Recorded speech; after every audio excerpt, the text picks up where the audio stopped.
Hi, welcome to the first episode of Mechanical Advantage Garage. I'm Kerry. This is my garage. It is full of stuff.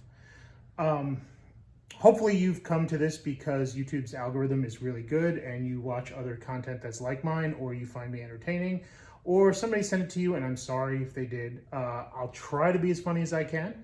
I'm not really sure how to do this yet. I'm kind of new to the whole YouTube thing. But I figured I'd give a quick introduction and talk about the channel, the point of it, why I'm filming all this stuff, and where we're going to be going, hopefully, on this great video adventure. So the first thing is the name, Mechanical Advantage Garage. And the name actually has a very funny story behind it. It comes from my friend Will. He and I were trying to figure out, just sort of a funny name to attached to the things that we do, right? And he and I were talking about it, and mechanical advantage is this concept in physics of, how much your tool helps you, how much your leverage is going to help you. I mean, torque is the physical measure of mechanical advantage, but mechanical advantage itself is, how much extra work you're putting into something to get something done, right? And we thought about this and we're like, that's a really good metaphor for our hobby, our lives when we're not working, because I'm a gearhead, he's a gearhead, and we love cars, boats, motorcycles, airplanes, guitars, things that are mechanical, right? And the thing about it is, I want cool stuff. Everybody wants cool stuff. I want to have adventures with cool stuff, right?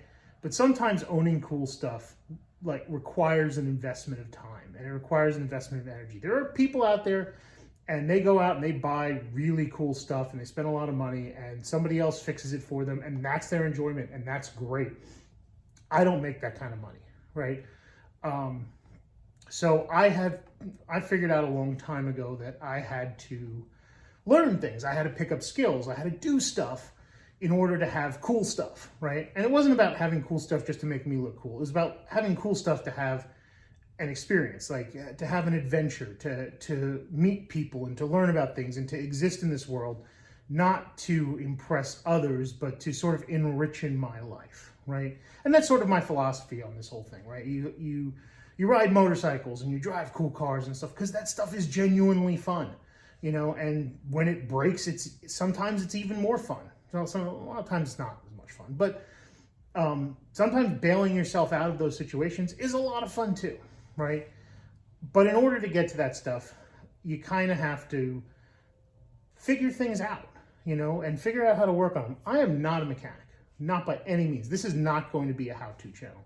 There are a million how-to channels out there on YouTube with people who are way, way, way more skilled than I am and are better at it, and it's going to be awesome. And you can watch them weld, stacks of dimes all day and bend metal and do all this crazy stuff. This is more about, although you will see me working on things, this is more about my philosophy behind the things that I do while I'm doing them, right? So I work on motorcycles and I work on cars in order to ride motorcycles and have those motorcycles take me to adventures and, drive cars and do the same thing because I want experiences in life. It's not just about, going to the Cars and Coffee on a Saturday morning, although that's cool too. Sometimes it's about, going apple picking in Connecticut on your old Honda and, then having to negotiate 50 pounds of apples in a backpack on a 1970s motorcycle across, the Tappan Zee Bridge or something like that. So there are fun life experiences. And by the way, that is a true story. My wife and I really did not think that through to go apple picking on a motorcycle. But that's a story for another time, right? So I guess one of the main themes about this channel is going to be failure, right? Because you can't learn unless you're willing to fail. And I fail constantly. I am sitting right now between two vehicles that kind of sort of run, but don't really, live up to their optimum potential because I gotta fix stuff. you know, and I got to fix stuff in order to use stuff. And then when I use the stuff, I break the stuff, because that's the point of using the stuff, is that, you know, if you're doing it right, you will eventually need to fix your own stuff. And since I can't afford to pay anybody to do it, I got to figure out how to do it on my own. And you guys are going to figure it out with me, and you're going to watch, and hopefully I keep it entertaining, and I keep it funny, and I keep it light, and it'll be a good time, right? So let me tell you a little bit more about myself, and since this is the opening of the channel, and I want to get to know you. Well, I'm not going to get to know you because you're out there and you're on the other side of the screen and whatever. And I'm here. You'll get to know me, and you know, maybe you'll write in and I'll get to know you that way, right? But yeah, I grew up in aviation. My father was a pilot, and you know, we were not rich people by any stretch. So in order to make things happen, you know, my father, well, actually the whole family, we bought airplanes that needed love, right? And let me tell you, there's nothing scarier than, like, if you think some of the cars you guys drive are janky, and like the stuff I drive is definitely janky, there's nothing more janky than an airplane that needs love, right? But you know, I have some pictures here, you know, these were our weekends. I don't know if you can see that. These were our weekends spent at the airport. That's me in the green shirt with the camera, taking a picture of my mother, who's taking a picture of the whole scene, with my father, working on our, I believe it was a 63 Mooney M20C. Single engine, retractable light aircraft, right? But this is basically it. We were, you know, rain or shine, we were at the airport, right? And that's Cessna 152 in the background. I forget who owned that. It wasn't us, but it was the space next to us. Somebody we knew.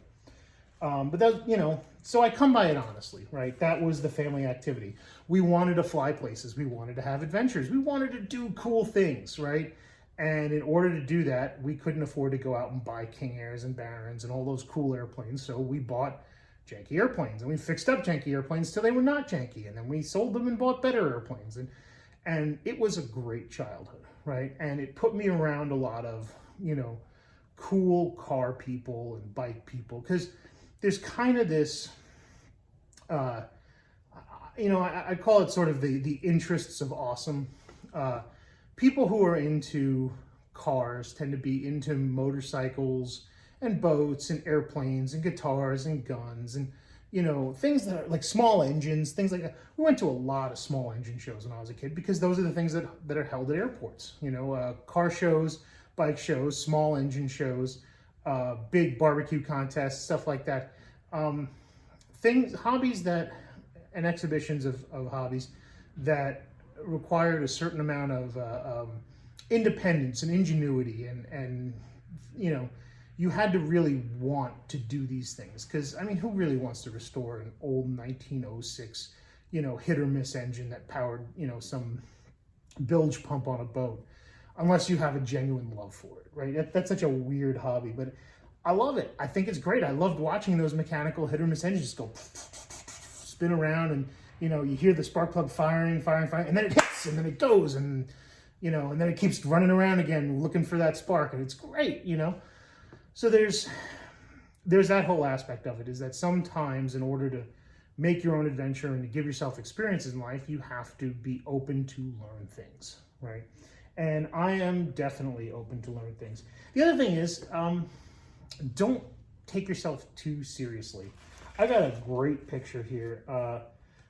Let me show you this. This is from, I think it's from about 1997. Look at this dude right here. Look at this schmuck. He is taking himself too seriously. So this is like 19 or 20-year-old me, you know, on my father's Harley, actually. This would actually be, I don't know, 2 or 3 weeks before I laid this down. And then he and I had to, you know, sort of come to an arrangement to fix it. And his friend Jimmy, who had a shop, fixed it for us, actually. And was very nice about it. But yeah, I took myself too seriously at that point. I thought somebody was taking a picture of me and I thought to pose and it was cool. And that was not all that fun. I wasn't having a good time. First of all, it was somebody else's motorcycle to begin with. So, you know, how cool do I really think I am? But on top of it, like, that's not really that fun.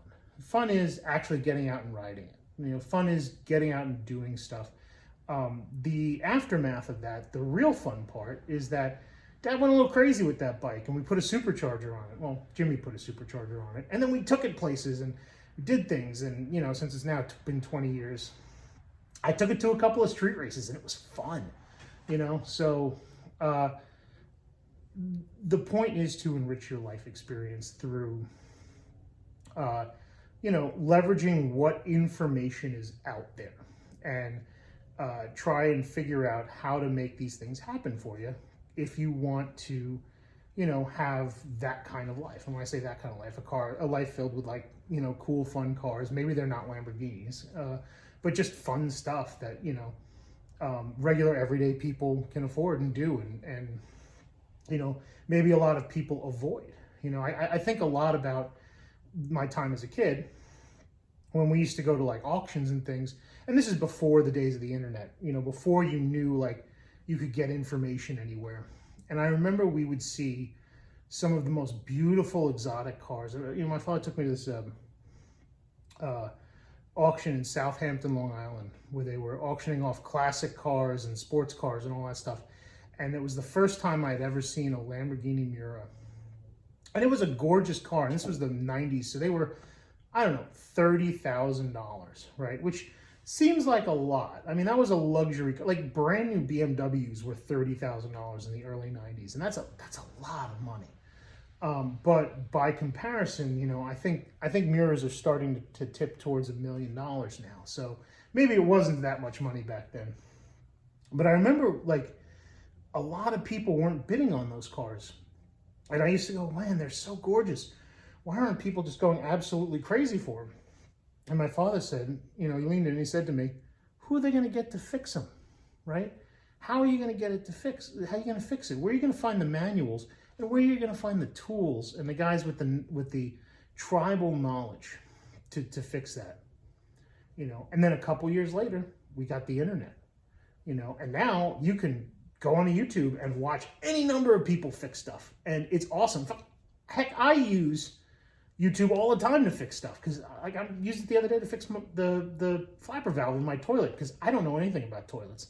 And like I said, I'm a terrible mechanic. So it's the world changed overnight in that time frame where suddenly you had access to information, right? And what's the point of having access to information if you don't use it? I don't want to be the guy at the auction going, oh, I don't want to buy this amazing thing that I'm in love with, because who am I ever going to get to work on it? I want to be the guy that says, yes, give me that. I will take that and I will figure it out, because I am that person, and there's so much out there, and who knows, maybe it'll make my life better. You know, maybe I'll learn something new. I'll pick up a new skill. I'll become, you know, somebody who's just, you know, enriched by the adventure of it. Or not. Maybe I'll fail miserably and I'll learn a whole new thing about myself and how to cope with that and all this great stuff. So yeah. So join me in this video adventure, so to speak, where we go through all of the weird projects that I have kicking around in my garage, because I hate to say it, I have a little bit of a motorcycle problem, just a little bit. And I have a car problem too. So that's going to be fun. Wife hates it. You know, she loves the adventure part of it, hates the time I spend in the garage part of it. So, yeah, that's the goal of this. You know, let me entertain you through my folly and failure and quips and, you know, hopefully successes and the cool stuff we get to do. And yeah, so can't wait. Click subscribe. I don't know, what's all the stuff that the people say at the end of these videos? Click subscribe, please like, and I hope to see you on the next video.